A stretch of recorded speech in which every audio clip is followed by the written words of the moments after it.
Monera, यानी कि bacterias में जो रिप्रोडक्शन हो रहा है वो कैसे हो रहा है उसके बारे में थोड़ी सी बात कर लेते हैं। तो देखिए दोनों मोड ऑफ रिप्रोडक्शन यहाँ पर आपको देखने को मिलेंगे, एसेक्सुअल भी और सेक्सुअल भी।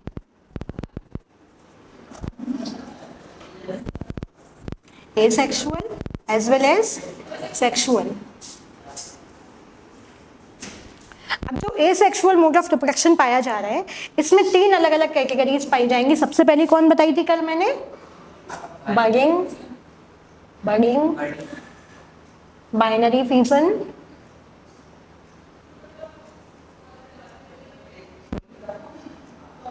और स्पोर फॉर्मेशन। और क्या था बेटा?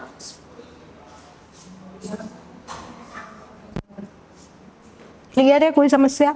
सेक्सुअल रिप्रोडक्शन सच्चा था या नहीं था? No true sexual reproduction is found. क्या लिखेंगे सबसे पहली लाइन बेटा हम? No true sexual reproduction is found. ठीक है, क्लियर हुआ ये पॉइंट? अ सॉर्ट, अगेन दूसरा पॉइंट क्या लिखेंगे? अ सॉर्ट ऑफ, मतलब उसके जैसा। क्या? A sort of sexual reproduction is found where genetic material is transferred from one bacterium to another, from one bacterium to another। Clear हुआ point? अब देखिए बडिंग में क्या हो रहा है, जैसे मान लीजिए सपोज दैट ये एक ऑर्गेनिज्म है। क्या है? ये एक बैक्टीरिया है, इसके ऊपर एक बड निकल गया। क्या निकल गया? बड। बड मतलब एक प्रोजेक्शन, फिंगर लाइक प्रोजेक्शन। अब ये जो बड है बेटा ये धीरे धीरे क्या करेगा? ग्रो करना शुरू करेगा। ठीक है, ग्रो करने के बाद में जब ये पूरी तरीके से मैच्योर हो जाएगा तो ये यहाँ से अपने आप को रिमूव कर लेगा। इस वाले रिप्रोडक्शन को हमने क्या बोला? Binary fission, sorry budding. क्या बोला? बडिंग। अब बाइनरी फिजन में क्या हो रहा है? बाइनरी मतलब दो, फिजन मतलब ब्रेक होना, एक सेल का दो पार्ट्स में डिवाइड हो जाना, दो डॉटर सेल्स में डिवाइड हो जाना। इस मोड ऑफ रिप्रोडक्शन को हमने क्या बोला? Binary fission. स्पोर फॉर्मेशन में क्या होता है बेटा? एंजियोस्पोर्स बन जाते हैं और विद डिफरेंट मीडियम्स वो अपने जाके रिप्रोडक्शन या फिर डिवीजन कर लेते हैं। सेक्सुअल इनमें जो रिप्रोडक्शन है काफ़ी इंटरेस्टिंग होता है। ठीक है, मतलब हमारे ऐसा नहीं है कि गामेट नहीं बन रहे हैं। ठीक है, उसके बाद में फर्टिलाइजेशन नहीं हो रहा है। क्या हो रहा है? एक स्पेशल टाइप का रिप्रोडक्शन पाया जा रहा है जो सेक्सुअल जैसा है, जिसमें डीएनए की एक कॉपी दूसरे में ट्रांसफर कर दी जा रही है। ठीक है, जेनेटिक मटेरियल मैंने बैक्टीरिया को कौन सा बताया था? डबल स्ट्रैंडेड सर्कुलर डीएनए, है ना? कैसा था? गोल वाला डीएनए पाया जा रहा था। ठीक है, इतना क्लियर हुआ? चलो अब सेक्सुअल में बेटा हमको देखने हैं दो तरीके की और। एक था कॉन्जुगेशन। क्या था?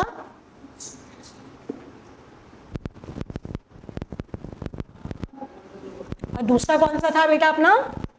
ट्रांसडक्शन। कौन सा था? कभी किसी को मलेरिया हुआ है? घर पे क्या बोलते हैं कि मच्छरों से बचाव रखना, मलेरिया नहीं होगा। क्या बोलते हैं घर पे? मच्छरों से बचाव रखना, मलेरिया नहीं होगा, है ना? यही तो बोलते हैं। अब आप मुझे बताइए क्या सिर्फ मच्छर के काटने से आपको मलेरिया हुआ है? मलेरिया कब होता है? जब एक मच्छर उस प्रोटोजोन को अपने साथ में लेके आता है और जब वो हमारा मच्छर, जब हमारा ब्लड सक करेगा तो उसी के साथ में जो वो प्रोटोजोन है वो हमारी बॉडी के साथ में जाके फ्यूज हो जाएगा, हमारे खून में जाके फ्यूज हो जाएगा, तब जाके हमको क्या होता है बेटा? मलेरिया होता है ना? केवल अगर आपको सिर्फ आके फीमेल एनाफिलीज आके आपको काट लेती है, क्या आपको मलेरिया हो जाएगा? नहीं होगा। कब तक नहीं होगा? जब तक वो उस प्रोटोजोन को अपने साथ लेके नहीं आ रही है। कौन से प्रोटोजोन को? प्लाज्मोडियम को। किसको? प्लाज्मोडियम को। तो बेटा transduction is the mode of reproduction. Transduction के बारे में थोड़ा डिटेल में हम यहाँ पे लिख लेते हैं। किसके बारे में?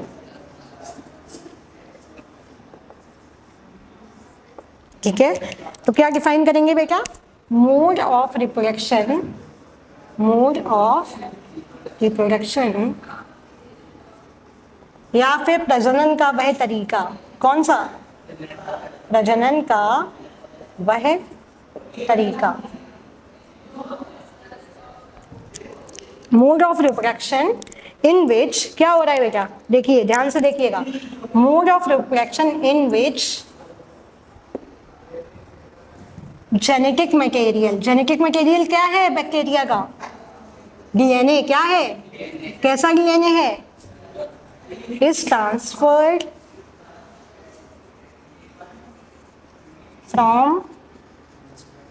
from one bacterium to another by the help of phase vector, किसके थ्रू, इतना क्लियर हुआ, ये पॉइंट क्लियर हुआ। तो कुल मिला के यहाँ से हम क्या समझे, ट्रांसडक्शन रिप्रोडक्शन का वह तरीका है जिसमें क्या हो रहा है, एक वेक्टर की जरूरत है। जैसे जब मलेरिया किसी को होना होता है तो प्लास्मोडियम जो है, कोई भी प्लास्मोडियम की स्पीसीज, बायोवेक्स हुआ, फेल्सिपेरम हुआ, इसको कौन कैरी करेगा, फीमेल एनोफिलीज नाम की मॉस्किटो, कौन है, फीमेल एनोफिलीज, हमेशा याद रखना मेल एनोफिलीज नहीं कॉज कहते हैं, कौन कहते हैं, female anopheles, female are more dangerous, ठीक है, कैसी होती है, डेंजरस होती है, ठीक है। तो बेटा कौन कॉज कर रहा है, फीमेल एनोफिलीज, उसको क्या जरूरत पड़ी, वेक्टर को लाने की, जब वो जाके फिर खून चूसेगी हमारा, खून में जब वो जाके प्रोटोजोन मिलेगा तब जाके हमको क्या हो रहा है, मलेरिया हो रहा है।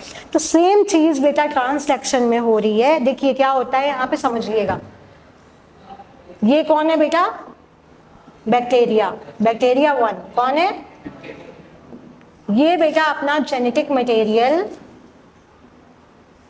ट्रांसफर करेगा किसको, वेक्टर फेज को, किसको करेगा, और ये वेक्टर जाके बैक्टीरिया सेकेंड में उस जेनेटिक मटेरियल को ट्रांसफर कर देगा। समझ में आया, जेनेटिक मटेरियल को शॉर्ट में मैं यहाँ पे जीएम लिख देती हूँ, क्लियर, गुड मॉर्निंग वाला जीएम नहीं है, कौन सा है, जेनेटिक मटेरियल वाला। अब बेटा सोच के बताना, जब बैक्टीरिया ही माइक्रोस्कोपिक होते हैं तो ये जो वेक्टर होंगे ये कैसे होंगे, इनका साइज बैक्टीरिया से भी कैसा होगा, छोटा। तो ऐसे ऑर्गेनिज्म जो बैक्टीरिया से भी छोटे पाए जा रहे हो उनको हम क्या बोलते हैं, वायरस। कौन होते हैं, बोलते नहीं है, मतलब viruses are more smaller than bacteria, ठीक है। तो उनको बेटा हम, तो ये जो वेक्टर्स होंगे ये कौन होंगे, क्वेश्चन बनता है, कौन होते हैं, वायरसेस। ट्रांसडक्शन से हमेशा क्वेश्चन बनता है, आप अगर पीवाईक्यूज उठाएंगे तो हर दूसरी साल में क्वेश्चन आते हैं, किससे रिलेटेड, ट्रांसडक्शन से, ठीक है। तो बेटा यहाँ पे क्या हो रहा है, ये जो वेक्टर्स है ये कौन है, वायरसेस। मोस्ट कॉमनली एग्जांपल हम लेते हैं बैक्टीरियोफाज का, किसका एग्जांपल लेंगे, बैक्टीरियोफाज का। ट्रांसडक्शन मोड ऑफ रिप्रोडक्शन समझ में आया, क्या हो रहा है, एक जेनेटिक मटेरियल की कॉपी कौन दे रहा है, बैक्टीरिया किसको दे रहा है, बैक्टीरिया वेक्टर को दे रहा है, वो वेक्टर कौन है, मोस्ट प्रोबेबली बैक्टीरियोफाज, सही था तुम्हारा भी। और फिर जाके ये वेक्टर किसमें इंजेक्ट कर दे रहा है, ऑर्गेनिज्म बैक्टीरिया सेकेंड में, ठीक है। तो इस तरीके का ट्रांसफर हो रहा है, इस टाइप के रिप्रोडक्शन को बेटा हमने क्या बोल दिया, ट्रांसडक्शन। क्लियर हो गया। अब बेटा इस मोनेरा किंगडम में हमारा एक सबसे आखिरी और लास्ट और सबसे इंटरेस्टिंग टॉपिक बच रहा है, जो कि एग्जामिनर्स का फेवरेट है और एग्जामिनेशन पॉइंट ऑफ व्यू से बहुत बहुत ज़रूरी है, माइकोप्लाज्मा। कौन, माइकोप्लाज्मा।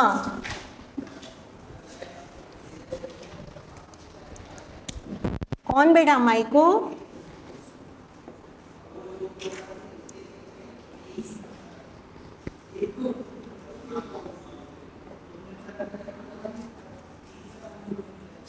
ठीक है। दूसरा नाम क्या है बेटा, PPLO, पूरी फुल फॉर्म प्लूरो, उत्कर्ष कुछ रिवाइज करके नहीं आए हो, मतलब प्लूरो न्यूमोनिया लाइक ऑर्गेनिज्म। क्या बोला,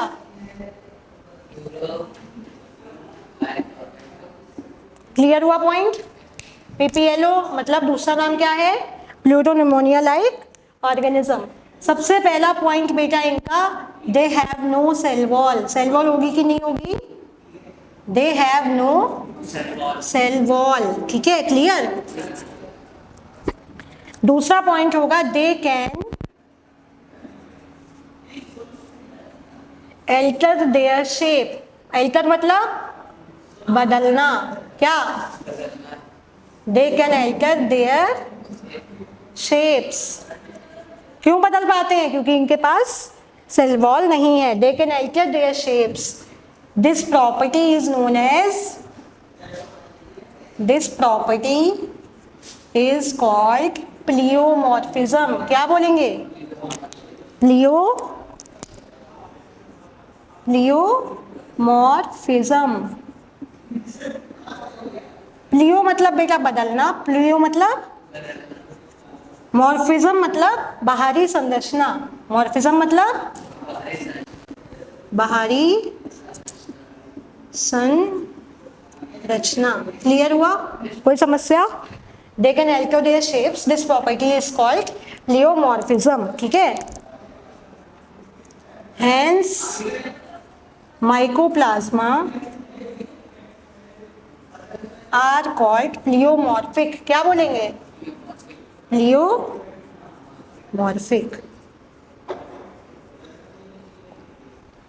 ठीक है, इसी वजह से also because of this property, इसी प्रॉपर्टी की वजह से इन्हें क्या बोलते हैं? जोकर्स ऑफ प्लांट या फिर Monera kingdom. Of also because of this property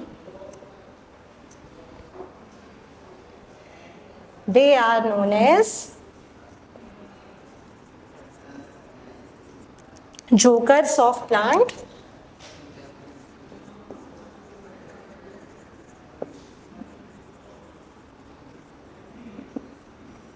अब बेटा इनको जोकर्स क्यों बोला? देखो जोकर्स का काम क्या होता है?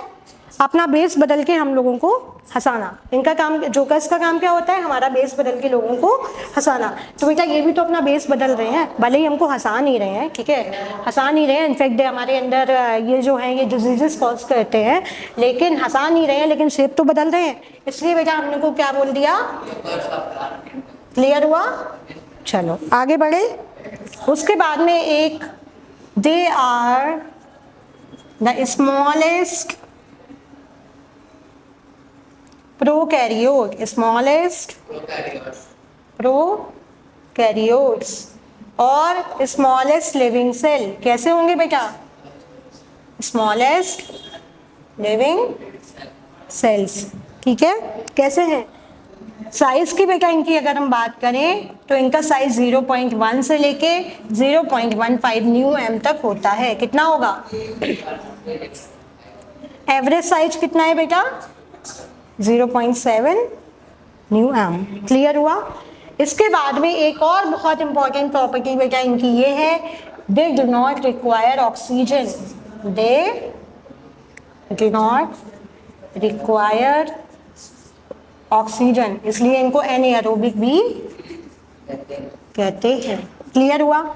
अब बेटा सबने एक एंटीबायोटिक का नाम सुना होगा, पेनिसिलिन। सुना है? Penicillin, penicillin. ठीक है, समझिएगा ध्यान से इस पॉइंट को, यहाँ से पीवाई की हुई इसलिए मैं इसको ऐड कर रही हूँ, है ना। पेनिसिलिन बेटा क्या है? एक एंटीबायोटिक है। क्या है? एंटीबायोटिक है। ठीक है, अब ये जो पेनिसिलिन है किससे बना हुआ होता है? पेनिसिलियम नोटेटम, जो कि एक फंजाई है। क्या है?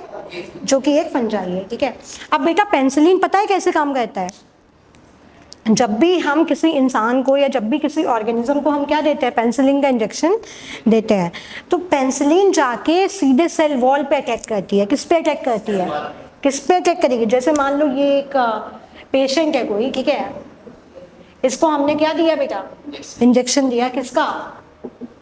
पेनिसिलिन का। ठीक है, और इसके अंदर मान लो एक बैक्टीरिया है। क्या है इसके अंदर?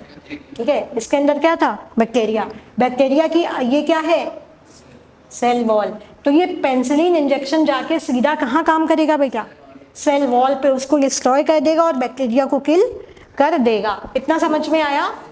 ठीक है, तो पेनिसिलिन का काम करने का तरीका क्या है? किसी भी ऑर्गेनिज्म की सेल वॉल को खत्म कर देना। ठीक है, किसी भी ऑर्गेनिज्म की सेल वॉल को खत्म कर देना। तो इनके पास सेल वॉल है कि नहीं है? क्या है, सेल वॉल इनके पास नहीं है, इसलिए penicillin do not act on mycoplasma. समझ में आया?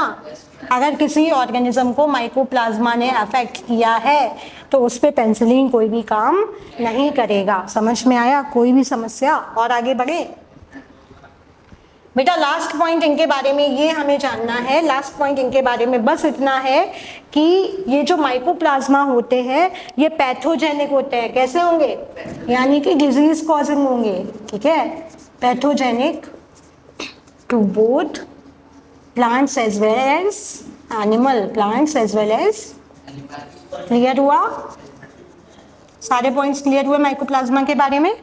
तो आज हमारा मोनेरा किंगडम जो है ये बाइंड अप होता है। जो मोनेरा है उसके बारे में हमने ऑलमोस्ट सारे पॉइंट्स डिस्कवर कर लिए हैं। बहुत ज़रूरी चीज़ें कुछ जो पॉइंट्स हैं याद करने के वो है ट्रांसडक्शन, मोड ऑफ रिप्रोडक्शन। उसमें बेटा क्या हो रहा है, वेक्टर की सहायता से जो बैक्टीरिया है वो अपना रिप्रोडक्शन का प्रोसेस कर रहा है। ठीक है, तो उसके बाद में फिर हमने माइकोप्लाज्मा के बारे में देखा क्या है, सबसे छोटे सेल है। दूसरा नाम क्या है बेटा, पीपीएलओ, प्लूरोनिमोनिया लाइक ऑर्गेनिज्म। कोई भी इनके पास सेल वॉल नहीं होती है। ठीक है, उसके बाद में ये अपने शेप को बदल सकते हैं। इस प्रॉपर्टी को बेटा हम क्या बोलते हैं, प्लियोमॉर्फिज्म। ठीक है, और ये प्लियोमॉर्फिज्म कहते हैं इसलिए इनको हम प्लियोमॉर्फिक बोलेंगे। और इनको जोकर्स ऑफ प्लांट किंगडम भी इसी वजह से कहा जाता है। ये सबसे छोटे पाए जाने वाले प्रोकैरियोट्स हैं, स्मॉलेस्ट लिविंग सेल्स हैं। इसके अलावा 0.1 से लेकर 0.5 न्यू एम तक, मतलब नैनोमीटर तक इनका साइज हो सकता है। और ऑन एवरेज इनका जो साइज है ये 0.7 नैनोमीटर है। ठीक है, इसके अलावा इनको ऑक्सीजन की ज़रूरत नहीं पड़ती है। इसका मतलब कैसे होते हैं ये अनएरोबिक होते हैं। पेनिसिलिन इन पे काम नहीं करती है क्योंकि इनके पास सेल वॉल नहीं है। ठीक है, क्लियर हुआ? आज हमारा मोनेरा किंगडम खत्म हो गया है। बहुत जल्दी हम प्रोगेस्टा शुरू करने वाले हैं और उसको भी लगभग 3 से 4 लेक्चर में बाइंड अप करके हम खत्म करेंगे। तो आज के लिए बस इतना ही। Thank you.